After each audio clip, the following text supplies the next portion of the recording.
Noah had been on this ark with his animals, with his family. God, through his grace, as Dan had so well taught us, that word grace in here, through his grace, he had preserved life on the ark. The earth was starting to dry out.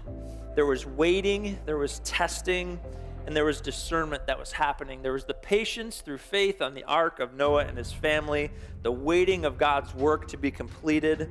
Then the testing comes where Noah is sending out the birds. And I think it's interesting about this raven piece. I kind of looked into this a little bit to see significance, because what we're trying to do through this too is to understand a little bit of what they would have been reading at the time when they're reading Genesis and this ancient Near Eastern culture, of the background that they would have had when they're reading these things. And ravens are often tied to death. They're tied to desolation. Interestingly, they're tied often to battles or wars or battlefields. And as we talked about earlier, the waters are rising and there's death everywhere.